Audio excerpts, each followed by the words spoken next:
और अहम जानकारी जो कि इस वक्त देहरादून से सामने आ रही है, आपको बता दें कि उत्तराखंड विधानसभा का मॉनसून सत्र सितंबर के दूसरे हफ्ते में हो सकता है मॉनसून सत्र। और इसी के साथ संसदीय कार्य मंत्री प्रेमचंद अग्रवाल ने इस बाबत जानकारी दी है। ये बड़ी जानकारी आपको दे रहे हैं, जहां पर देहरादून से बड़ी खबर, जहां पर उत्तराखंड विधानसभा का मॉनसून सत्र है, इसे लेकर बड़ी खबर। सितंबर के दूसरे हफ्ते में हो सकता है मॉनसून सत्र। और इसी के साथ संसदीय कार्य मंत्री प्रेमचंद अग्रवाल की तरफ से ये जानकारी दी गई है। बड़ी जानकारी, मॉनसून सत्र को लेकर बड़ी जानकारी आ रही है।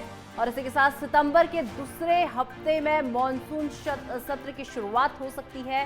प्रेमचंद अग्रवाल की तरफ से ये जानकारी दी गई है। देहरादून से इस वक्त की बड़ी खबर, जहां पर उत्तराखंड में मॉनसून सत्र की सितंबर के दूसरे हफ्ते में शुरुआत हो सकती है और संसदीय कार्य मंत्री प्रेमचंद अग्रवाल ने इसकी जानकारी दी है।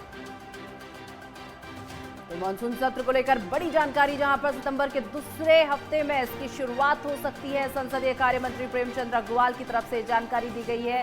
देहरादून से इस वक्त की बड़ी खबर, जहां पर सितंबर के दूसरे हफ्ते में हो सकता है मॉनसून सत्र। संसदीय कार्य मंत्री प्रेमचंद अग्रवाल ने दी जानकारी।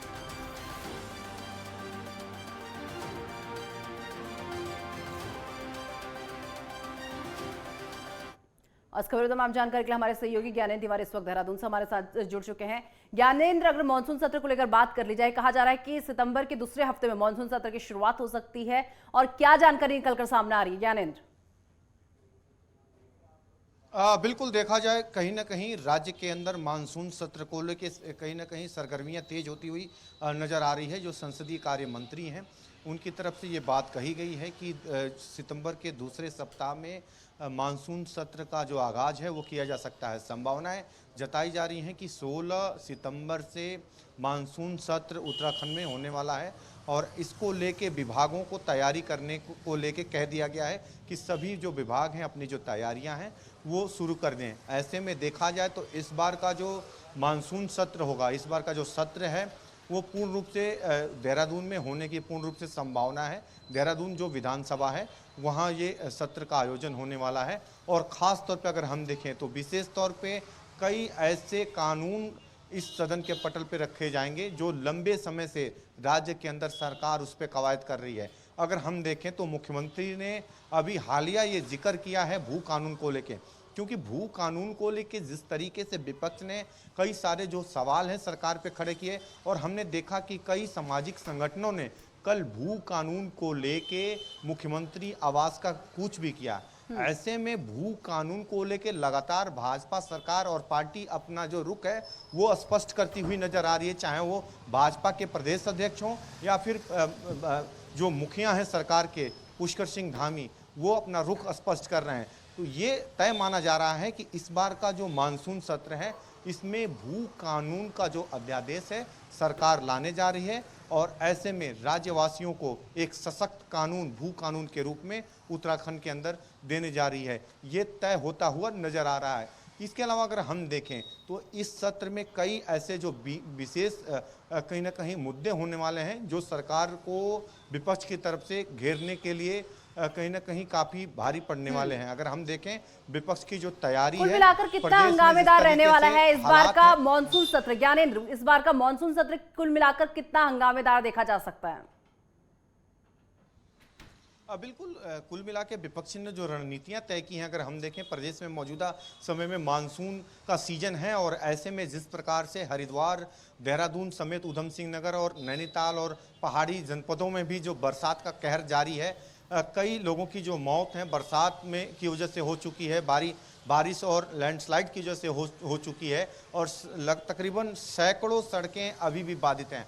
ऐसे में तमाम ऐसे मुद्दे हैं बरसात से जुड़े हुए जिसको सरकार को घेरने का काम विपक्ष सदन के अंदर कहीं ना कहीं करने वाली है। इसके अलावा अगर हम देखें तो कई ऐसे अहम मुद्दे हैं जो पहले भी उठे हैं, चाहे वो बेरोजगारी का मुद्दा हो, चाहे महंगाई का मुद्दा हो। इसके अलावा अगर उत्तराखंड के जो विशेष मुद्दे हैं, अगर मौजूदा समय में एक बार फिर अगर हम देखें तो कांग्रेस अंकिता भंडारी हत्याकांड का मामला लगातार उठा रही है अपने बयानों के जरिए, और ऐसे में उम्मीद की जा रही है और संभावनाएं जाहिर हो रही हैं जिस प्रकार से जो नेता हैं कांग्रेस के कहते हुए नजर आ रहे हैं, उनकी तरफ से इस मुद्दे को सदन के अंदर कहीं ना कहीं एक बार फिर उठाने का काम किया जाएगा। इसके अलावा अगर हम देखें जो भर्ती घोटाला रहा, विशेष तौर पे लगातार सदन में इसकी पिछली बार भी इसको उठाया गया था और इस बार भी इस मसले को उठाया जाएगा, क्योंकि अगले वर्ष लोकसभा का चुनाव है। उसके ठीक पहले जो ये मानसून सत्र होगा, विशेष तौर पे बहुत बिल्कुल ज्ञानेंद्र, सरकार को घेरने की कोशिश में तो विपक्ष पूरा जुटा हुआ है कि किस तरीके से सरकार को घेरना है, लेकिन अब सवाल ये कि सरकार क्या विपक्ष के जो तमाम सवाल विपक्ष करने वाली है उन तमाम सवालों के लिए तैयार है सरकार? बिल्कुल, विशेष तौर पे अगर हम देखें, चाहे वो विधायकों के सवाल हो या फिर जो विपक्ष की तरफ से लगाए गए सवाल हो, विपक्ष के जो विधायक होते हैं उन सभी सवालों के जवाब को लेकर संबंधित जो मंत्री होते हैं उनके होमवर्क को लेकर भी विशेष तौर पे कई सवाल खड़े होते हैं, क्योंकि विभागों की तरफ से जो सवाल लगते हैं, जो विधायक होते हैं चाहे सत्ता पक्ष के हों या विपक्ष के हों, उनकी तरफ से जो सवाल खड़े किए जाते हैं, ऐसे में एक चुनौती होती है संबंधित मंत्री को जवाब देना। और ऐसे में अक्सर देखा जाता है कि जो होमवर्क की कमी होती है मंत्रियों में, और कहीं ना कहीं जवाब देते हुए वो लड़खड़ाते हुए नजर भी आते हैं।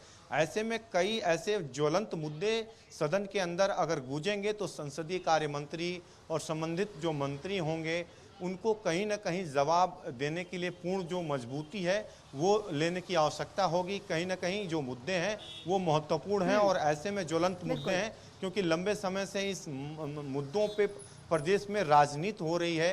अंकिता भंडारी का मामला हो या फिर भर्ती घोटालों का मामला हो, ऐसे तमाम ऐसे मुद्दे हैं। और मॉनसून सत्र से पहले किस प्रकार की सुगबुगाहट प्रदेश में देखने को मिल रही है?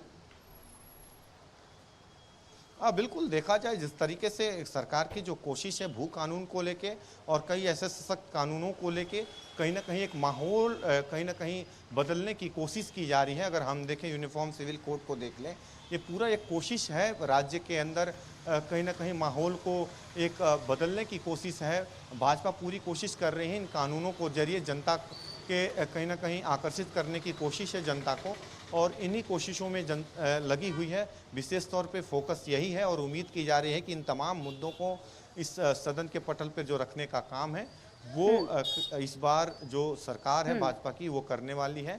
चलिए ज्ञानेंद्र, बहुत बहुत धन्यवाद हमारे साथ जुड़ने के लिए और ये तमाम जानकारी हम तक पहुंचाने के लिए।